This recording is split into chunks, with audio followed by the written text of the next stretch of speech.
اکتالی والا نہیں موجہ نے تو اکتالی والا واسطے عذاب ہے. یہ اس ملک کی تقسیم. تسی خبراں شبراں لسٹاں نہیں جے پڑھ دے.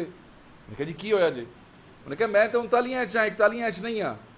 تو آگے سے فون کرنے والا کہتا ہے او ہو غلطی ہوگی موجہ کرو تسی. چلو ٹھیک ہے ملاقات نہیں کریں. میں صرف ان سے یہ پوچھنا چاہتا ہوں کہ کیا آپ نے اس ملک میں رہنا نہیں ہے؟ ہمارے مستی خیل صاحب کے اوپر ایف آئی آرز ہیں, وہ روپوش ہونے پہ مجبور ہو گئے ہیں. جمشید دستی کے گھر میں کیا ہوا وہ آپ کے سامنے ہے. نہیں آج امتیاز صاحب اور دوسرا جو ہمارا ایم این اے ہے گجرانوالا کا بلال اعجاز بیٹھا ہے یہاں پہ, چٹا صاحب یہاں بیٹھے ہیں جس کے مبین عرب جٹ صاحب کے جو کارخانہ ہے اس کو بند کیا گیا ہے, وہ ملک سے باہر ہے, اور اس کے خلاف بھی ڈیوٹی کیسز باقی جو ہے نا شیخ وقاص صاحب ایکسپلین کریں گے جو بات ہے. اور میں بس صرف یہ کہنا چاہتا ہوں عمر بھائی کی بات کی تائید کرتے ہوئے, مجھے صرف یہ سمجھ نہیں آ رہی کہ یہ جو مسلم لیگ نون کی حکومت ہے اور جو ان کے پپٹ اور تابع افسران ہیں اور جو ادارے ان کے ساتھ مل کے ہمارے لوگوں کے خلاف یہ بروٹیلٹی کا ایک جو ہے ایک بےہودہ قسم کا ڈسپلے کر رہے ہیں, میں صرف ان سے یہ پوچھنا چاہتا ہوں کہ کیا آپ نے اس ملک میں رہنا نہیں ہے؟ کیا ہم نے اس ملک میں رہنا نہیں ہے؟ کیا ہمارا رائٹ نہیں ہے؟ آپ کیا سمجھتے ہیں کہ یہ حکومت مسلم لیگ نون کی یہ ہمیشہ رہے گی, یہ یہاں سے جائیں گے نہیں؟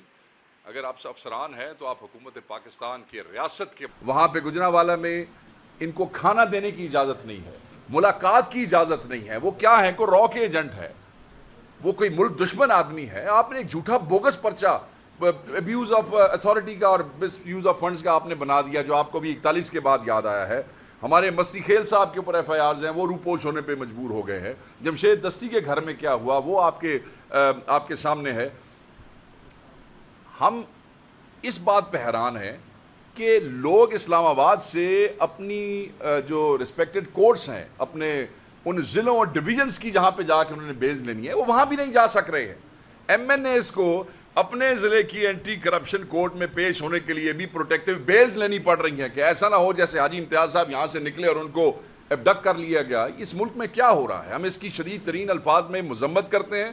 اس سلسلے کو فوری روکا جائے.